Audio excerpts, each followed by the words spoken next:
The gentleman from Minnesota. Mr. Chairman, thank you for this opportunity. These truly are extraordinary times in our financial service sector. Since 1 year ago, the Federal Reserve opened the Fed's discount window in the amount of $29 billion for Bear Stearns. The American people are looking at the actions of both the Federal Reserve and the Treasury Secretary, and they are wondering if their government is making an historic shift, jettisoning the free market capitalism in favor of centralized government economic planning. I wonder, Mr. Secretary, if you would comment on that. I do not believe that concern is justified. I understand why people will be worried about this.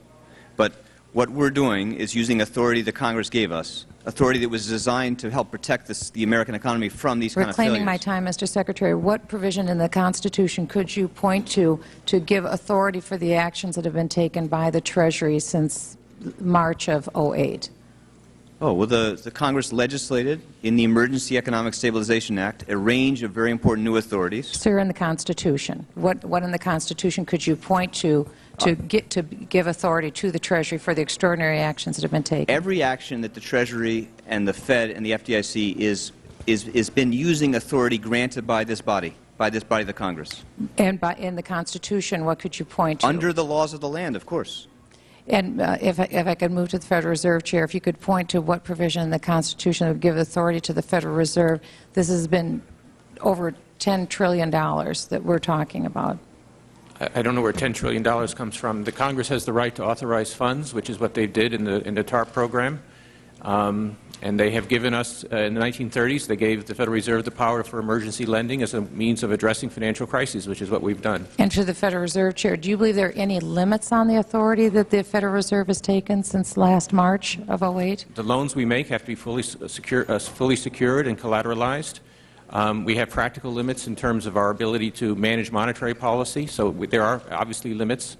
We have reported extensively to the Congress on all the actions that we've taken, and the actions we've taken have been solely and entirely for the purpose of protecting the American economy from the effects of financial collapse. We've seen both China, Russia, and Kazakhstan make calls for an international monetary conversion to an international monetary standard as soon as the G20, and I'm wondering, would you categorically renounce the United States moving away from the dollar and going to a global currency as suggested this morning by China and also by Russia, Mr. Secretary? I would, yes. You would categorically, and the Federal Reserve Chair? I would also. You would also. Could you tell me why AIG was not put into receivership as opposed to conservatorship, Mr. Secretary? Again, no legal means existed under U.S. law to resolve AIG using the kind of powers available to the FDIC to resolve a bank. Because of the absence of that authority, your government was faced with no good options. And we chose the best option available at the time to help protect the economy from systemic damage. If we had different authority, we would have different choices. And to the Federal Reserve Chair, the Federal Reserve has denied giving information to the American people about the overnight loans that are made to the companies in terms of the bailout.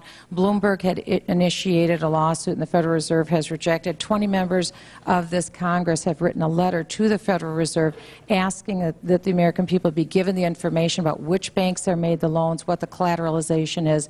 Can you tell me why the Federal Reserve does not want the American people to know who these loans are made to on an overnight basis? First of all, it has nothing to do with the bailout. This is normal short-term lending done by the Federal Reserve to banks, as has been done by central banks around the world for hundreds of years. The purpose is to provide short-term liquidity to these banks. Hundreds of banks, both large and small, come to the discount window. They provide collateral for their loans. We have never lost a penny on this program. And, Mr. Chair, why would the American people be disadvantaged by knowing this information? They would not be disadvantaged necessarily. Well, they would in the following sense, that the concern is that if banks were revealed to be borrowing and others were not, inference might be drawn that they were in weaker condition than they might in fact be. There's a problem with what's called stigma, so that if banks are perceived as being weaker, that they have to come to the Fed, then others may not wish to deal with them, and they would therefore not come to the Fed. In fact, that was a problem we had at the beginning of this episode, that no one wanted to come borrow, even though it was clear that the banking system needed to get liquidity from us. So we have tried to make sure that